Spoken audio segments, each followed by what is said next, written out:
Okay. Hello, everyone. Good evening, or good morning or afternoon, depending on when you're listening to this. Welcome to the 77th of hopefully many episodes of Bard Advice, a D&D slash TTRPG slash nerd related podcast where I, Charles Chaz Yazik, the DM, the Bard, however you may know me, do my best to answer any questions that you might have for said podcast. I hope that everybody is doing well and has had a good week. I hope that everybody's had a good Friday or a Saturday if you're listening to the audio on this. And let's do a few of the housekeeping things we like to do at the top of the show before we get into the questions. Obviously, the first of which is we remind everyone of the email for the show, which is bardadvice@gmail.com. I appreciate all the questions that we've been getting in. Please send more of them. So bardadvice@gmail.com. It also looks like bardadvice. Any questions, concerns, complaints, criticisms, critiques, etc., stories, follow-ups, send them all there to bardadvice@gmail.com. If you want to get some merchandise, you can do so over at manshorts.com, or more notably over at krakendice.com, where you can pick up our Man Shorts dice sets. I don't know a specific date on the 4th of those that's coming out, but I will keep everybody aware of that as best I can. And if you'd like to contribute to anything that I'm doing musically, you can do so directly via PayPal, Cash App, or Venmo, all of which are Yazik, Yahzick. Okay, and speaking of musical stuff, we're going to talk a little bit about that with Art Corner. So do I also have a crush on George Carlin? I would say that George Carlin's one of the more notable mentors in the course of my life, yes. And I did get to see him live, which was wonderful. Okay, so Art Corner this week. I don't have too much other than the project that I'm working on, but I also just wanted to let everybody know that Love Island is back. We're back. And I'm talking about UK Love Island, not USA. I don't watch that nonsense. But I think we're like 15 or 17 episodes into the new season of Love Island UK, season 11. So good. Don't let anybody tell you that that's not the best reality show ever made, because it is. So anybody that's interested in that kind of stuff, because I wasn't aware until a few days ago. I didn't even realize we were back, but I guess it's summer, so it's Love Island time. As for the project that I'm working on with my friend Song, we finished it. So, Math Lord will be available. Technically, I think that there's early versions of it available. I put links in the description for the Spotify as well as the Bandcamp, but it ended up being 33 tracks, so it's pretty awesome. The physical version of which is in 2 separate discs, but is, as I've mentioned before on here, it's kind of like a hip-hop electronica space opera. It's pretty epic and fun and cool, and it all started from just the single Buckle Up song that he and I did about 6 months ago, and since that time we developed it out into 33 full tracks for your listening pleasure. So it will be officially available on the 24th, which is Monday. But I think that you can go and listen to snippets of it, or at least like pre-save it on Spotify and or Bandcamp. Both of the links for those of which are in the description to check those out. And also, before I forget, we'd like to also thank all of our patrons, members, super chatters. Remind everybody to please like, comment, subscribe, turn on notifications, and rate the podcast on your respective platforms. And if somebody can throw a Discord link in the chat, if they haven't already, if you want to join the Discord, please feel free to do so, because lots of cool, funny stuff goes on in there. So, oh, wow, I'm sorry to hear that, Ruby. That is tough. Everybody, send their best wishes and thoughts to Ruby. Hope that gets resolved for you and things get better. Okay, and then one last housekeeping thing before we get into questions. Just a reminder again that tomorrow we will be doing a fan meetup at the Coliseum of Comics over on Roosevelt Boulevard. It's at 5517 Roosevelt Boulevard, Jacksonville, Florida, 32244. If you're from the area, you probably know it more as Highway 17. But the Coliseum of Comics, we will be there for Free RPG Day from 2 to 4 p.m. to just kind of hang around. We'll probably have we will have some t-shirts for sale if anybody's interested in that. But mostly we're just going to be there to just kind of hang around, and if anybody wants to come up and chill and meet us, take pictures, ask us questions, whatever. I know that I will be there. Rigsby, who plays Waylon, will be there. Jay, who plays Lance, will be there. I don't know for certain if Justin and or Melissa are going to be able to swing through. I'm hoping so, but we'll see. Not sure how that's going to be. So there's that. So I think that's everything. That's all the basic housekeeping stuff. So now we can get into some questions. Did you do an anime hero Dungeons & Dragons edition? We did do an anime edition. There is at least one anime, and I think that we had planned a 2, or at least discussed a 2, maybe even written it, but just haven't done it. But there is an anime edition. If you want to go, you can just search Man Short's anime edition, and it's on there. Yeah, at this point in the game, we've pretty much done. There's not much that we haven't done, I should say. Okay, so let's get into some questions. The first question of the evening, according to the list of names, is from Zeke. Right? Right. And Zeke asks, "Hello, Charles. The new D&D books are officially available for pre-order. My first question is, will you be getting them? Also, it looks like Wizards of the Coast has buffed the fighter quite a bit. You've said before that you like to play fighters, so I wanted to hear your thoughts on the changes. Thanks, and have a great show." Well, thank you, Zeke. I appreciate the question and the encouragement. It's much appreciated. So I'm probably not going to be getting them, only because I'm not that big of a 5e fan as it is. I think the books that I have were really just out of necessity. But I will say that I do think that it's a good thing that they've kind of buffed the fighter a little bit. I think that it gives Second Wind some real value and utility.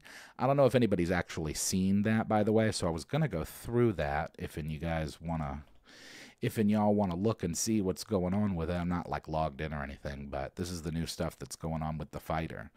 So Second Wind you get more uses of as you level up. So the fighting styles are slightly different. Let's see. So fighting style is most significant changes that options from Tasha's have been included, which all these features are considered feats. So the way that they're changing the fighting style, from what I understand, is that it's going to be more of a feat thing that you can change at certain levels, which I actually think is kind of nice, because that is one of the drawbacks of fighter, is that usually you're kind of locked into whatever you choose at the beginning unless you want to completely respec your character. So it is nice that if you want to, and not just based on your own personal RP preference, but also the way things are going with the party, if maybe you might need a greatsword when you only have a flail, for example, then that might be a cool thing to switch up your, well, that's really more about mastery, I guess, but you know what I mean. If you want to use a defensive fighting stance as opposed to, archery, then that's nice that you can change that up in the middle of your leveling. Second Wind gives you options beyond just using it one time and that's it, which I think is kind of cool, because in addition to using it for healing, you can use it for other stuff. The weapon mastery is a little bit different. You get it pretty immediately. I guess, yeah, you get to level 1 and you can choose. And then more importantly, the weapons have different properties. And later you can move those properties to different weapons, which I think is cool. Level 2, Tactical Mind. When you fail an ability check, you use Second Wind to gain a D10 to the plus. I think that's a bit high. I'd probably make it a D6. It is pretty insane to just add a D10 to the roll, especially considering if you fail that you don't expend the second wind usage. That seems a little busty. They did add the Psy Warrior onto the subclass list. The Tactical Shift, this is the thing I was talking. Oh, no, this is a different thing. So this is where you can use a Second Wind usage to then move up to half your speed as part of a bonus action and don't provoke AOs or OAs or opportunity attacks, whatever you want to call it, which I think is pretty neat. Indomitable, when you fail a saving throw, you can re-roll with a bonus equal to your fighter level, which is pretty crazy because it's just a +9. So that's pretty crazy. Eventually you'll be able to add 20 to your roll. That seems maybe a little broken. Tactical Master, then you can change the features of your weapons to different weapons, push and sap and stuff. And then there's epic boon stuff, and who knows. We probably don't know all of the specifics that are involved with it, but I think it's pretty interesting. I do think overall that it's a good thing, mostly for the second win. So, D10, nice, guaranteed hit. Yeah. Speaking of Pathfinder, found out a friend used to work for Paizo. Oh, cool. WotC hasn't done enough to justify giving them more money. Yeah, agreed. That's for sure. That's like one of the big things. But then also it's just like I could probably just I've kind of always been that way about D&D, less so when I first started playing cuz we used to go up to Books A Million and just buy the books all the time. But certainly lately, the last like decade or so, and definitely in the last year or two, I'm kind of the attitude that's just like, I'll be able to find the info somewhere. You know what I mean? There'll be a PDF of it. I'm not gonna throw any more money at Wizards, considering that they're doing all these things like the layoffs and burning bridges with their fans with the OGL and stuff. So I do think that it's nice to see at least that Second Wind has real value, because I always thought that was kind of like silly that didn't increase with level. It was always just like, yep, you get to do it one time, and it's like, well, that seems kind of dumb. And also that you can use a use of it to do other stuff. I think that's pretty cool. So while I won't be getting the books, feel free to get them yourself if you want to. I'm happy to see that anytime Fighter gets more stuff, I think it's cool. But yeah, some of the stuff seems a little bit broken. Okay. So, the next question is from Nathan. Thank you for the question, Zeke. This next question is from Nathan.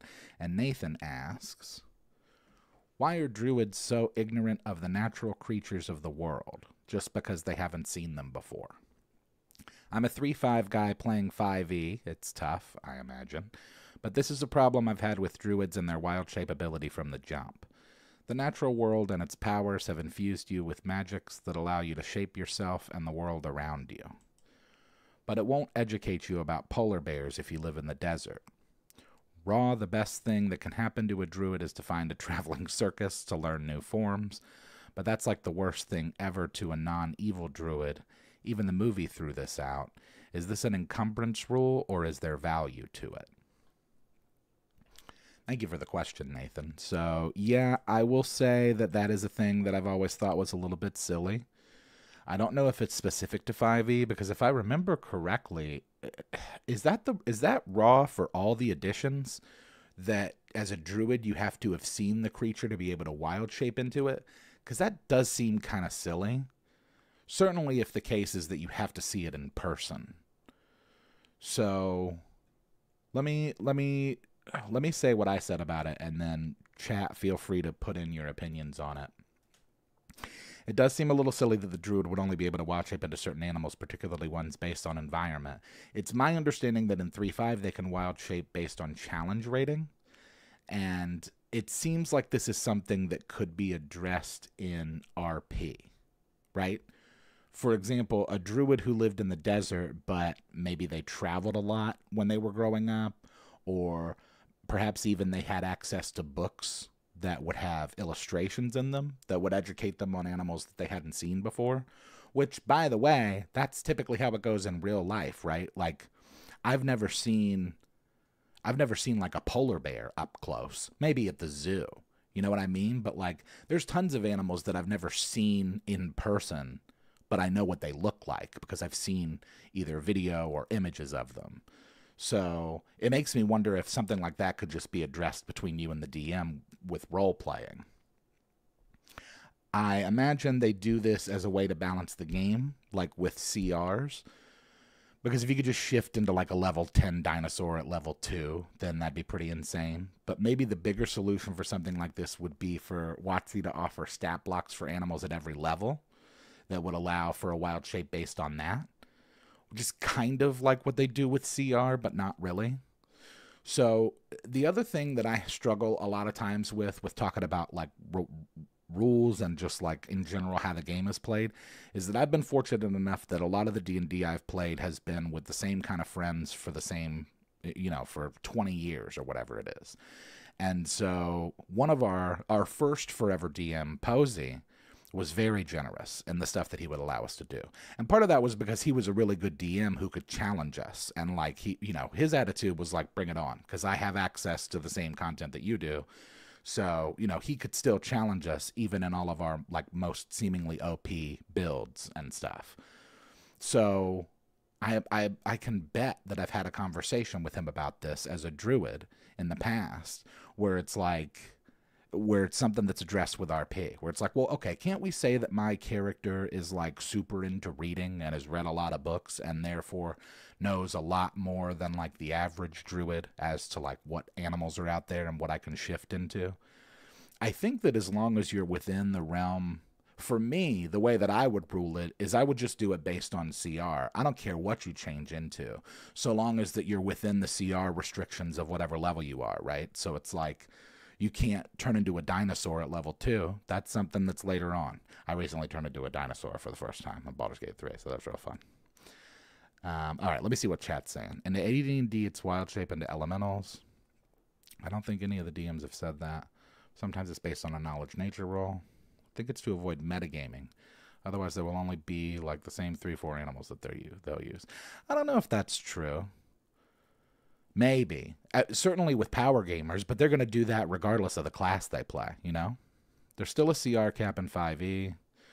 Reminds me of the 5 blind men describing an elephant, each one touching only part of the elephant. That's weird that you mentioned that. I was just talking about that the other day. By the way, just on a quick side note from everything, you know how like your phone, how our phones listen to us? Right? Like we'll be having a conversation with somebody and then you'll go on your phone to like Facebook or Instagram or something and you'll get an ad for whatever that thing was you were just talking about. I feel like that's starting to happen in reverse for me, where it's like I'll see something on my phone or say something and then someone later unprompted will mention it to me. It's happened a couple of times in the last few weeks. It's very strange. But basically, it's up to the DM. Yeah, for sure. I have an idea. I've been trying to make a campaign for your dad. You chose Pokemon Edition. Do you think you could do it? Yeah, for sure. I'm sure they have one. What's the name of that game? They were a sponsor of ours. Battle Zoo Eldamon or something like that. Google that. That's basically Pokemon D&D. They have all the rules for it. It's like the copyright-friendly version. Battle Zoo Eldamon. I think that's what it's called. Check that out. That should help you. Druids have to know about a creature to emulate it magically, though.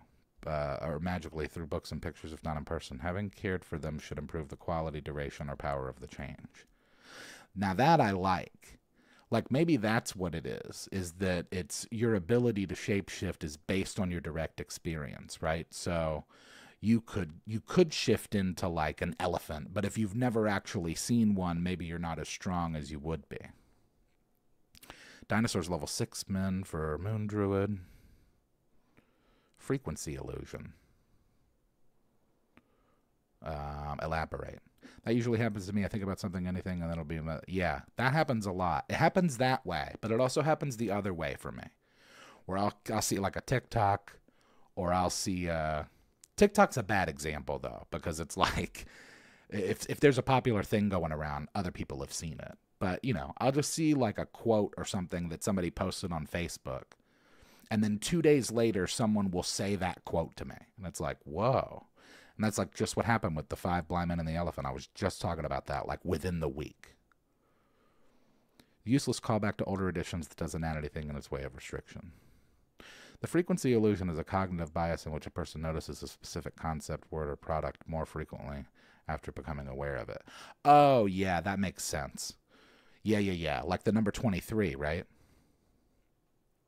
Where it's like, if you think about blue, you see blue a lot more. But that's just because you're like actively thinking about it. It's like the opposite of the white elephant challenge or whatever. So yeah, that's the short answer. I think, Nathan, is that it's kind of the DM's call as to how they want that to be handled. And I would say that if you're a druid and you're struggling with that, just talk to the DM about it and be like, listen, I want to change it to some other stuff. How can we work that out in RP? Because, you know, you don't always have to follow raw. I think most of us that play feel that way. I like where the Druid and Bard have gotten in 5e because they kind of really sucked in 3. Well, I don't know that they sucked, but they were definitely a lot squishier. The Bard in particular. See, the problem, too, is like party composition. Because, and I've talked about that before, you can run the 5e Bard just like by itself. Because it's been buffed in such a way that it can hold their own, you know, the Bard can hold its own. Not in 3.5. In 3.5, if you were running a Bard early on, you better be in a party of 7 where you're playing support. Because you're probably going to die quickly. Not necessarily the case with the Druid, but kind of. Druids and Bards both are definitely a lot stronger. Now, 3.5 Druids were definitely insane when you consider all the other source books. That's another big difference, is that 3.5, what 3.5 lacked in its base classes, you could find all kinds of cool stuff in other books that would really buff those characters. So, Druids have a dream interacting with spirit guides, and they could turn into whatever animal their spirit guide is. Yeah, that'd be cool. I think you can kind of do it however you want. As long as, like, you and the DM and the party are in agreement, you should be good to go. Should be no problems. So, alrighty. So, that's the Druid question. Thank you, Nathan, very much for the question. Oh, wow, and thank you very much, Purple, for the gifted memberships. As a reminder for everybody, if you'd like to become a member, you can do so. You get a cool green name. You get a cool little icon next to you and something else. Oh, and you get access to other, what do they call those things? Emojis. Gee whiz, I'm getting old. Emojis that you wouldn't normally have access to. So thank you, Purple, for the gift of memberships. Much appreciated. I'm sure everybody's very happy with that. So, and I am as well. So thank you for the support. That kind of stuff's very helpful. All right, moving along, we've got some more questions. The next one is from River. Oh, and this is a really fun question. This will be fun to hear people's opinions on and talk about. River asks, after Chris's question about after Chris's questions about what instruments a D&D party would play, I was inspired. What kind of restaurant would a D&D party open? What's its name, and what stations are they working? Thank you for the question, River. I didn't change too much about the way that you asked the question. I'm assuming that you wanted to do a breakdown of all the classes in the same way that we did with the instruments, so that's what I did. People feel free to voice your opinions in the comments, but I'm going to go through what I think would be going on at this D&D class restaurant. So, the Barbarian is the busser / busboy. The Bard is the hostess. Cleric is the bartender. The Druid's a prep cook. Fighter's a line cook. Monk is the dishwasher. Paladin is the manager. The Ranger is the sous chef. Rogue is a waiter / waitress. Warlock is the sommelier. The Wizard is the pastry chef. And the Sorcerer is like the floater. Right? So the Sorcerer is just like, you do a little bit of everything because, you know, with the spontaneous casting and all that. I didn't, admittedly, take a lot of time to consider what a good name for it would be. I just said that the restaurant's called Party Time, just because I think that that's funny, because it's got a little bit of a double entendre there. But let me see what people are saying in the chat for names. The King's Corral, the Drunken Murder Hobo, I really like. That one's good. Dungeons Dive. The Wizard's the owner. Yeah. Ranger's the game hunter, bringing in the wild game. Now, you don't have those normally, I think, at restaurants, but maybe, I guess. You would certainly need one. Depends on when we're talking about. If this is set in, like, regular D&D fantasy times, there's not a whole lot of, what do they call that? Logistics are a lot harder. So you probably don't have, like, semi-trucks full of meat coming in weekly. So, yeah, that actually, with that in mind, then maybe the Ranger and the Barbarian would be kind of in charge of that. Like they're going and getting the meat, getting the actual food. just a Denny's Waffle House. They all swap roles so they can be in rotation to punch a drunk guest. Oh man. Have Denny's and Waffle House ever like merged? Is that a thing? You know, that was a thing from a South Park episode a few years ago that I always thought we'll definitely see, when they did like the Denny's Applebee Max or whatever, where they just start like combining all of the they're doing that with streaming services, right? For the last like several years now, everybody's had their own streaming service. Now they're starting to kind of merge back together because they're not really sustainable. For Paladin, I said that they'd be the manager. But, you know, just like with the instruments, we also have to take into account subclasses. Because if you had like a fighter battle master, then they might be the manager, right? In terms of just like making sure everybody's in the right place where they need to be. Ranger gets the meats and Druid grows the fruits and veggies. Heck yeah, I dig that. Using your phone for the cards. What cards? Stinky Pete was definitely one of the best things about the campaign. They made a point of bringing exotic cheeses back home from Pete. You know, I read an article recently about how there are cheeses that might be going extinct soon. Specifically, Brie and Camembert. Because, what did they say? So what I read was that I guess that back in the day, so it's not the cheese itself, right? It's the fungus that are associated with giving the cheese its particular like aroma. And I guess like back in the day, that fungus appeared naturally in like caves where they did like the storage of the cheese. And apparently there's not as much of it anymore. And it's not naturally growing from my understanding. They're just kind of like treating it like you would when you grow your own plants, right? Where you like cut some of it off to use to create like a new seedling or whatever. And they were saying that that's what they're doing for the moment, but that's not going to last. So we might be living in a world at some point where we don't have Camembert or Brie cheese, which is pretty crazy. Oh, the Bard Go cars. Yeah, so I saw that for the first time, by the way, if anybody isn't aware of in the Discord. You can go into the Discord because apparently there's a Bard Go, which is like a version of bingo for this podcast, and you can play along. So I don't remember what all the things were, but it's stuff that I say and do a lot. So you have a good chance of winning. So if anybody wins, let us know. Played Cracker Barrel and has fallen. Waffle House Zombie Adventure, so fun. Cracker Barrel has fallen. That sounds so dramatic. I'm sure the new world will survive without Brie cheese. Now, if it was Gouda or Havarti, that's different. People are serious about their cheese now. You know, that is a big deal. It's one of the spots, something AI. I don't know. More and more stuff is becoming AI, though. I know that. I know that my buddy Song, the one I produced this Math Lord album with, I think he's in the beta for Showrunner.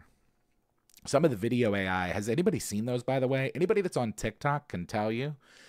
The new video AI is really off-putting because what they're doing is they're like editing old memes.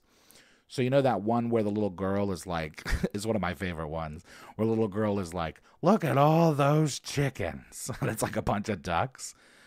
Somebody's altered that now where like she doesn't even finish she's like, look at all the, and then she just starts walking towards the ducks because it's just like video gen. Scary. And like, you know, remember like a year or two ago, the video AI was like very, very obviously AI. And it still is to an extent, but it's getting closer. It's getting closer. Alchemist for bartender, but call him a mixologist. Yeah, and I did forget about like, you know, there's not a space for the artificer. Not that there wouldn't be, but I didn't put one. So maybe the artificer would be like in charge of ordering. You know what I mean? Like they'd be in charge of inventory and like maybe creating little devices that helped make the other people's jobs easier. Yes, I am. Thank you, Pirate. I'm thankful that all of you keep me focused because I tend to ramble. All right, so moving on. That was fun. Thanks for the question, River. That was a fun little exercise. The next question that we have is from Game Master Toro. And Game Master Toro asks, "Hey Chaz, longtime viewer and retired DM here. I wanted to get your thoughts on the best ways to implement a 7th stat in a campaign. What I mean by that is something outside of your typical strength, dex, con, int, whiz, cha. I've been part of groups who have used luck for general purposes or sanity for more horror-themed games. But I've also read about mechanics about honor being used in a feudal system. Have you ever been at a table that included a bonus stat? If so, what was it like? Thanks, Game Master Toro." Thank you very much for the question. So I love this idea. I've never used it myself, but I think the ones that you mentioned are awesome. In particular, I wonder a lot about honor. Maybe not even being used as a 7th stat per se, but maybe like its own thing, like an additional score that can be used for other things. For example, if you were doing a charisma check to prove to someone that you had good intentions, I guess in 5e you'd call it a persuasion check. But if you were trying to prove to someone that you had good intentions, then you would add your honor score to that roll. So if you were actually honorable, that would benefit you in that instance. Even if it was negative, I think I would say as the DM, you would need to add that to it. So if you had like -3 honor because you've been running around murder hoboing people, and you're now going to try and convince this person that you have good intentions, you're going to have a negative roll to that because you don't have very good honor. I think that's really cool. Luck is cool, but the thing with luck is I think that that's already kind of accomplished via feat or like class or racial ability. I think sanity is really fun, and also on sanity, it doesn't necessarily have to even be used in a horror campaign, because there are more things than fear that can affect your sanity, right? So the problem with making it a 7th stat as to like one of the main stats is that for me, my immediate obsession would be, well, where is it used in terms of skills? What skills that currently exist would be replaced by that or in addition to that, and then what new skills might exist because of that, which makes it a little complex unless you want to make it like a whole thing. I think what would be easier is if you just added it on as like its own thing completely. And so everybody has their main stats, but then everybody also has like a sanity, or everybody has like an honor. And then that score can directly affect the other stuff from an RP standpoint, right? That can be decided on a case-by-case basis by the DM, where it's like, this, as the DM, you could say like, this would be a great opportunity to throw in, to include everybody's sanity and or honor, or maybe luck if that's what you want to do. Not a stat per se, but in my campaign setting, I have players roll a D100 when they make a new character. There's a table with various effects of a hallucinogenic plant that can consume vision bloom. A buddy of mine uses renown. The higher it is, the more fame the party has, and it comes with a lot of benefits and drawbacks. That's cool too. I really like that. It reminds me of, and I've heard that the new Assassin's Creed is this way, but remember the OG Assassin's Creed, you had like wanted posters, the notoriety posters, and your ability to like escape or like maintain a low profile depended on your ripping those down. That I think is a really cool thing to implement, particularly with a party, because those little things too also kind of help the party keep itself in check, because for every like murder hobo that's messing stuff up and doing it for the meme like me or Justin, there's somebody like Rigsby who like, or even Jay, somebody who like takes their character and their RP seriously enough to like kind of keep things on track. And so knowing something like honor or renown was running in the background, those kind of players would kind of help keep the party on task. I think that'd be really cool. Not exactly stat, but I've dealt with a game that had a reputation score, basically the more good you've done in general, or with a certain group, you get a modifier to stats regarding those in that sect. That's cool. Vision Bloom affects range from mild, stony eyes to full-blown real prophetic visions. Jeez, that's crazy. Let's see. Comeliness for appearance to differentiate charisma from appearance-based interaction. Bonus stat, willpower to fend off charm or charisma attacks. Adds concentration to spell interruption. That's cool. I wonder if you could call that, like, stoicism. Like your stoicism score. That'd be kind of cool. That might build, like, its own class. Something is kind of like a counter to, like, charm or psi warrior stuff. Like a counter to psychic or magic abilities. Mind-altering stuff. Sanity and luck are usually more like a hit point type stat. Yeah, that's what I figured. It wouldn't be like its own major stat as much as it would just kind of like add on to it. I think I've posted my list for the different levels of insanity mechanics. It's very DM dependent, but can add a lot of flavor as well as tension to the game. By the way, I should note that this is also probably a thing you'd want to do as more of an experienced player and or DM. It's not to say that if you're new, you can't do it, but if you're new, I'd recommend just kind of like, you don't have to follow raw straight to the book, but I would recommend probably leaning more on the side of rules as written just until you kind of get into the feel of everything, and then this is something you can implement later down the road. Do you have any one-shot recommendations for starter players? I'm trying to get my family members into D&D. Chat, pop off for Boxed In Crab as to one-shot recommendations for starter players. I don't know any off the top of my head that are 5e, but I'm sure that people in chat have a lot of good recommendations for you. Wild Sheep Chase. Stoicism so the party can channel their inner Marcus Aurelius. I like Spirit or Soul because it could help clerics or other classes to deal with the divine, devil's ghost, or their ability to resist such stuff. That's cool too, yeah. Spirit or Soul is neat. Maybe like taps you into the other side. Whatever the other side is. So. Station to reflect societal standing back in 2nd edition. ADRPG only uses 4 stats: strength, intelligence, constitution, and warfare. Whoa. Lost Mine of Phandelver. Yeah, I was thinking of that one. Google the Delian Tomb. It's an easy template for a quick one-shot, Purple says.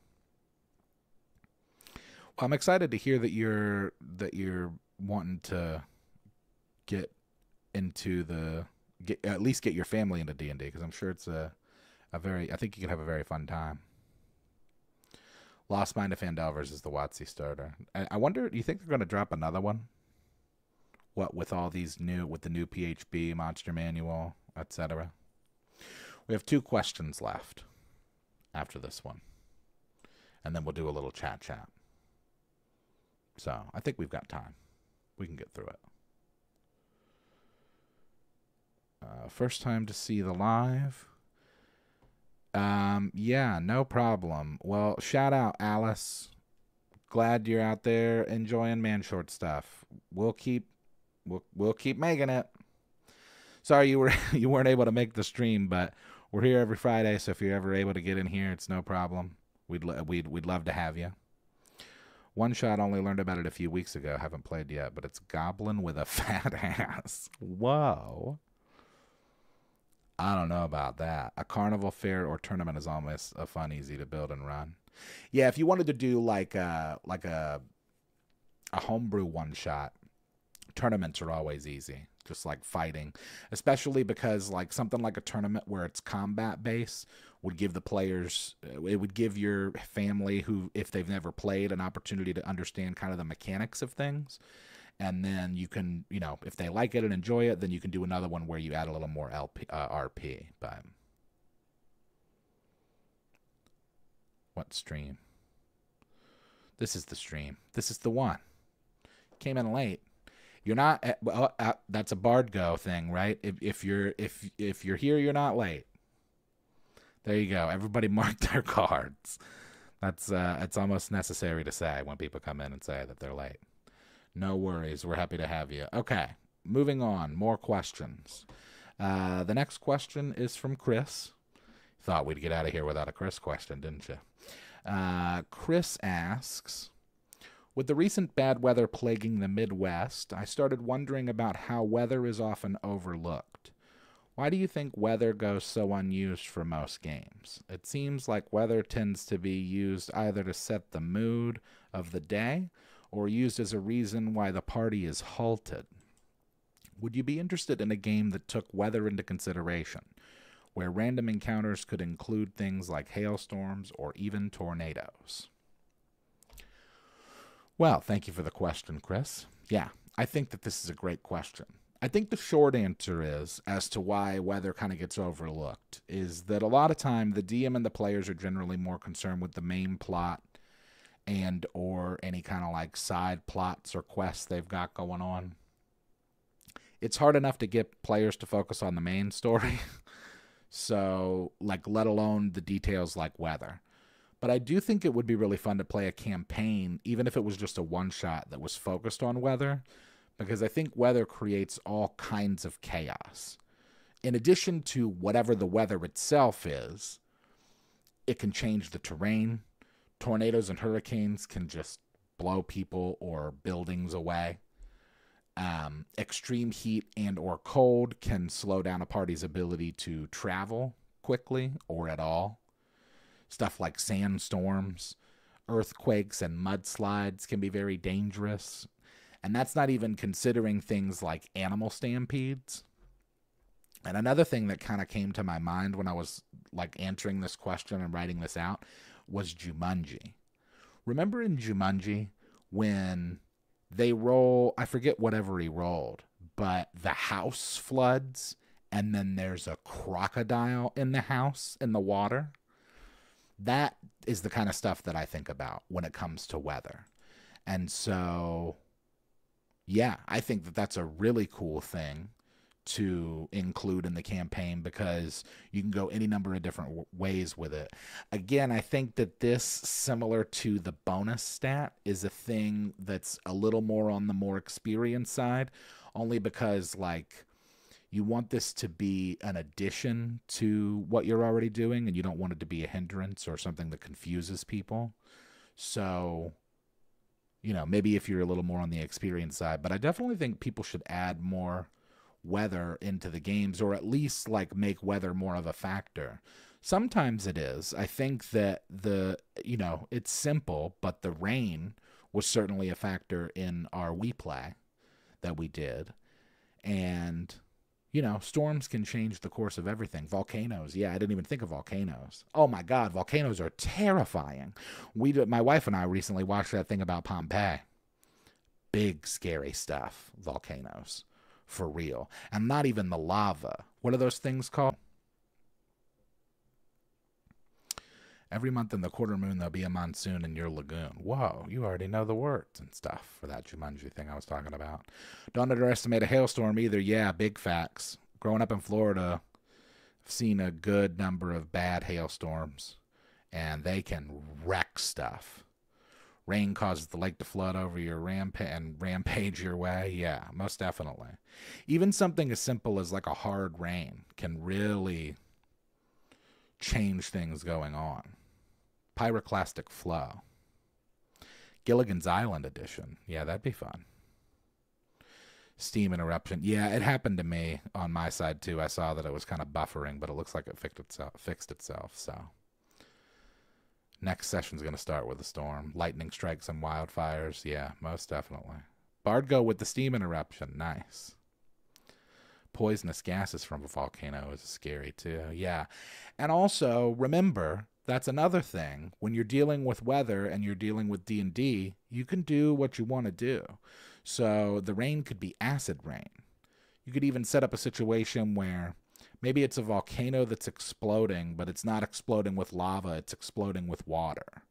And so now you've got like massive amounts of, now you've got flash floods and mudslides and stuff that were from like a water volcano.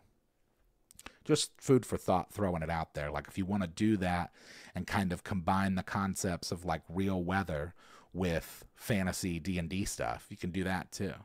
I highly recommend anybody implementing more weather into their games, because it makes for lots of cool stuff. Stone rain from a volcanic eruption. Yeah, just a regular volcanic eruption with like the pumice and stuff. Really, really frightening stuff. So, but yeah. So that's the question on the weather. Much appreciated. Hawaii edition. We've done a Hawaii edition. It's in there.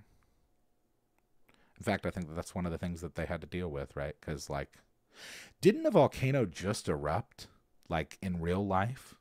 Didn't I just see something about a volcano erupting? Turns out it's a decanter of endless water someone set up on high and ran. Yeah, that'd be funny. That's the punchline, though, right? At first, it's like flash floods coming in and wrecking towns stuff. Mother Nature is a scary, scary thing, I think, that we forget about in regular life and certainly in D&D, right? Because, like, when you go into D&D, especially as the DM, you're kind of thinking of, like, monsters or villains or scenarios like war. But it's, you know, Mother Nature is... Don't forget about Mother Nature. There's definitely a lot of power there, a lot of random, scary stuff that can happen, like sinkholes. That happens a lot in this state, in Florida, by the way, where stuff just falls into the ground. Horrifying. So, even have a potential random event of radiation spreading. Whoa. Make the volcano be like Majora's Mask, where you travel time to reset the lava flow. Oh, that could be cool. Snow made from cotton candy. Oh, yeah, and like ice storms and snowstorm blizzards. Yeah. I think you have there's a lot of room you have to maneuver around with weather as a villain slash, you know, as an enemy to the party. An obstacle at a minimum, right? I think difficult terrain in general is something that's overlooked, and that kind of like goes hand in hand with weather. So, use more weather, implement difficult terrain. Okay. So that's that question. We got that one done. Thank you, Chris. That was fun. We have one last question, and then we'll get into some chat and just hang out a little bit. The last question of the evening is from Iron Mist. And Iron Mist asks, hi, Chaz. Loving the BG3 Dark Urge videos. Thank you. Love the lots of shenanigans and mayhem. Yeah, most definitely. The Flim Flam Dark Urge playthrough is insane. What do you think of the Florida Panthers winning the Stanley Cup? They started 3-0 and lost the last 2 games. Well, thank you for the question, Iron Mist. As we tend to do, especially lately, I like to include a little sports question here and there. You know, one of my favorite things about sports, and in particular the NBA and the NHL, right, because they do the 7-game series, is that the series usually can go kind of either way. And it's funny you mentioned this question, because my buddy Justin, well, I'll talk about that, but I'll do my answer here first. So, unfortunately, I don't know enough about the current state of the NHL to truly have an educated opinion on this. And after looking at the games, in particular the scores, it does kind of look like it could go either way. Apparently, Edmonton has this guy, Connor McDavid, who's a bit of a phenom as their center. And from what I understand, he was out previously, but he'll be playing this evening. And they're playing right now, and Edmonton is up. And it looks like they're gonna... I mean, there's only 3 minutes left in the third period, so it looks like Edmonton might take this one, which puts us in a Game 7. Oddly enough, I kind of fell off following the NHL when Florida teams started to win. So, like, when the Tampa Bay Lightning got their first championship, that was around the time that I stopped paying as much attention to the NHL. And, you know, obviously I think it'd be cool to have a Florida team win it, but we'll have to see. The other day, my friend Justin, who just recently started getting into sports, had the same question. He was like, hey, it looks like Florida's going to win the Cup. They're up 3-0. And I just kind of gave him a look, and I was like, series isn't over. Could go either way, because, like, you don't know. And, you know, people want to get, like, people will get into statistics of stuff and be like, well, look, nobody's ever done this, and there is such thing as historic precedent when it comes to those kind of things. I don't know how that works with the NHL, but yeah, you can never.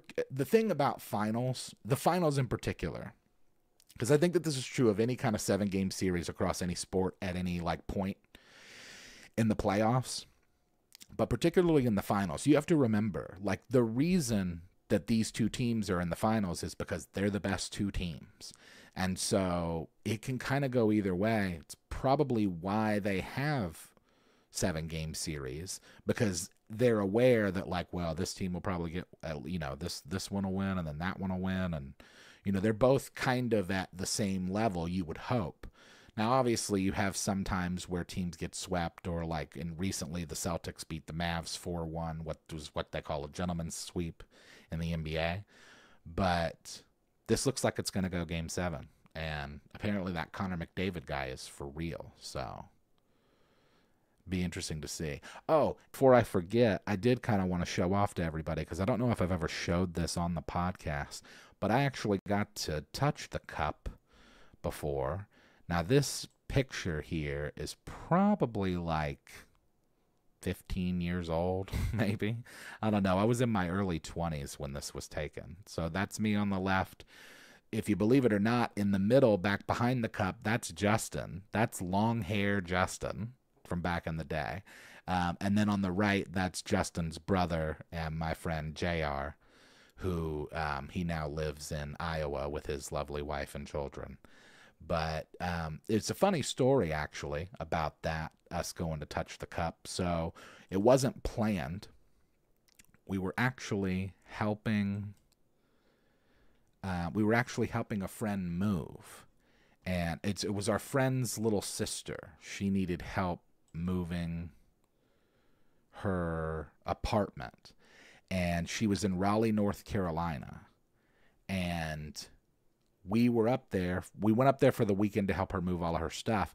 And while we were up there, we found out that it just so happened they were holding All-Star Weekend there. And so after we got done with the moving and stuff, we were like, well, let's go check out this thing. And so it was, I don't remember the name of the building. I think it might have actually been wherever the Hurricanes play, like in either that direct building or somewhere near it. But it was really cool. Like, we got to go, and all the mascots were there, and they had, like, you could take your picture, like, you make yourself look like a hockey player, and like you could do, like, they had like skill challenges where you could like check your puck handling skills and your slap shot speed. And anyway, you could take a picture with the cup. So we totally did, which that was really surreal, getting to see it and touch it. And like, you realize that it's like, this actually has like all the names of the teams who have won it. And from what I understand, it just they just like add on to it. I don't really know how all that works, but it was a really cool thing that I got to see the cup, because, I am more of a basketball fan, but I do like hockey. So that was a cool thing. And yeah, that's a throwback picture. I don't look too much different, I don't think. I probably had more hair, even though you can't see it with my with my hat. Justin definitely had more hair. It's funny to me too that people are like, "Oh, it's crazy seeing Justin with long hair." I think Justin had long hair. Let's see. Justin and I started hanging out and being friends when I was like 18. And he must have had long hair like into our late 20s before he cut it. So it's actually like, I probably know him more with long hair than with short hair. So it's, yeah, well, he was the lead singer of our band too at the time. So yeah, he'd be up there like long hair, no shirt on. It's funny stuff. Okay, so now we're officially in chat because we were like talking about sports and stuff. Good thing of the week, Amanda says, a different sports note. Friend's son plays right fielder for Texas A&M baseball, and they're currently in the college baseball championship right now. Wow, well, good for them. Hey, Giga Aggies. That's cool. I have family from Texas, so I'm a bit familiar. I've always got a little special place in my heart for Texas A&M. I also went to a medical camp there when I was in high school. So that was pretty cool. Got some good movies coming out. Beetlejuice, The Joker with Lady Gaga. Oh yeah, The Joker Part 2. And the Beetlejuice. Beetlejuice, I think, was the movie that I was trying to remember last week or the week before when we were talking about these movies that are like basically remakes, right? Because there's Bad Boys and the Twisters movie. Beetlejuice, just like remaking, running stuff they already know. Another Bard Go. Well, Chris, I think you're going to have to make the Bard Go more difficult. Or am I just that predictable that it's like everybody's going to get Bard Go because we know we're going to say and do all these things? What other people's good stuff for the week? What's going on? My good stuff for the week, I guess, is that we're doing our meetup tomorrow, so that'll be fun. Kind of looking forward to that. I don't know how many people are going to be able to go, or if anybody will even show up, but it'd be really cool to go. Any news from the... No, Pirate, I see what you're doing. Sunday is your girlfriend's and your 7th anniversary. Wow, congratulations. My wife and I have our 5th wedding anniversary coming up next month. So, I play an instrument? Yeah, I play several, actually. In high school, I played, well, let's see. I played the piano as a kid. And then in middle school and through high school, I played the alto saxophone and marched alto sax in band and played baritone sax in concert. I think one year I might have marched Barry. Maybe not. And then my senior year, I played tuba, and I played guitar. I can play bass. I can play stuff. Yeah, I've always been like a bit of a music person. 8 hours is way too far. Don't do that to yourself. That's craziness. Maybe we'll try and figure something out where we can do a meetup closer to people. Excuse me. Jeez. 'Twas the full moon and the solstice. Wifey and I got to celebrate, had a picnic with our puppies. Oh, that's really fun. Gonna roll alive at the meet and greet? Maybe. Maybe, if it's possible. I don't know if I can. I'll see if I can make that work. At a minimum, I'll record some stuff or take pictures, and we can talk about it next week for sure. Played percussion from 6th grade through the 12th. Oh, the debate next week. Oh, God. I saw somebody post on Twitter that this year's presidential election is, they should call it the Antiques Roadshow. Oh, man. Yeah, I don't even want to get into it, honestly, because, like, I'm not really a fan of either candidate. I think they're both just, like, old white guys that are kind of out of touch, and... You know, it'll be steady as it goes, as it always has been. You know, somebody will get voted for and the other half of the people will be upset, and we'll just keep moving along. I'm way more concerned about stuff like AI, you know, global events. I will definitely see about, in terms of Jay being on here. He'll probably be my first guest if and when I do guests, so... Yeah, I'll look into that. Used to play piano as a kid, then sang through. Nothing musical lately, sadly. Can't sight read music. You can sight read music and play piano very slowly. Yeah, I will say that one of the benefits to playing sax and tuba is that I can read treble and bass clef, which is kind of cool. I hate musical theory. I was always really bad at it, and... I think I have perfect pitch in the strictest sense of the word, but I don't know. I've never been like much of a singer. I was just talking about this the other day too. Like I can carry a tune, right? I understand pitch, but it's not a, you know, singing I think is just any other instrument. It's a thing that you have to develop and practice, etc. And there was this, now I can't think of it, but there was this singer that my friend Bobby was showing me the other day. She was so good. It was like goosebumps good. And I was like, you know, I've always had like a real appreciation for people who can do that, have that kind of range in their ability to just kind of jump all over the place, because it's just not a thing that I ever really developed. Looking to go for trailers for a spot in a park where you met 40. Oh, that's really cool. Well, that's wonderful, Ruby. I hope that goes well. My heart believe you're a wonderful singer. Everyone around me begs to differ. Some people are very unaware of how not good singers they are. Like, if I had to give myself a singing rating, it'd probably be like a B minus, you know? Like, I can sing. It's not going to be the prettiest thing you've ever heard, but I can maintain pitch. There are a lot of D pluses walking around that think that they're A's when it comes to singing. And you find out at, like, events, right? Birthdays, any kind of, like, maybe sometimes even weddings or karaoke. Oh, man. Some people are just, like, completely tone deaf. It's the same. You can read piano sheet music. Used to joke you took percussion in school, so you never had to learn how to read music. Yeah, that's totally a drummer joke. Closest you get to musical talents being able to mimic metal vocalists. Oh, that's cool. How are the Jags OTAs this year? Any good looks? I don't know, honestly. I know they gave Trevor a boatload of cash. I haven't been paying as much of attention as I probably should. I need to look into it. Music theory, yeah. Not that great. Once asked my sister-in-law who was singing in the car what she did with the money. What money, she asked. The money your mother gave you for singing lessons. Yeah. Yeah. Also, too, whenever I think of that, like singing in the car, I can't help but think of the scene in Step Brothers, which, like, that Step Brothers is, I think, like, top 5, one of the funniest movies all time. And that scene might be the funniest scene in the movie, and it doesn't even have Will Ferrell or John C. Reilly in it. It's oh, come on, what's that guy's name?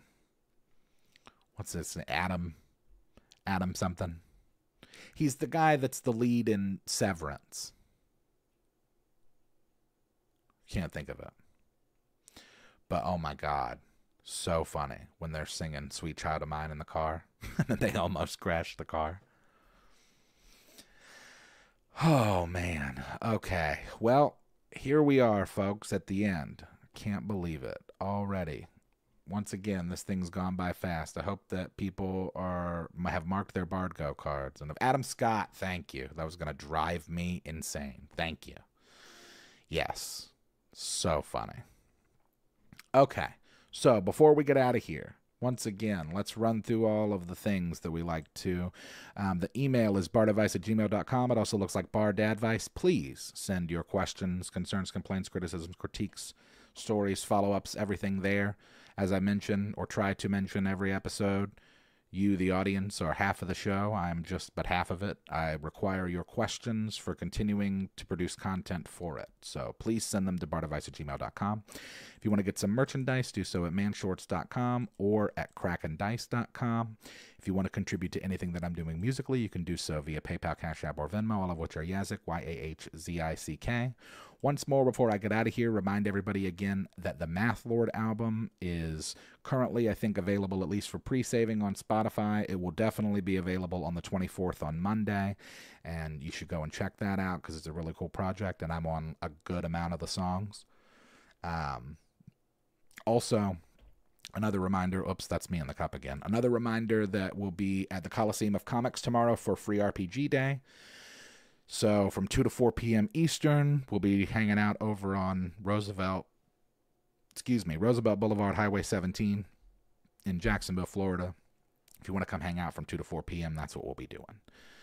I think that's all we've got. Another reminder before I go, just again to thank all of the patrons, members, super chatters, subscribers. Remember to like, comment, subscribe, turn on notifications, rate the podcast, join the Discord, get yourself BardGo cards.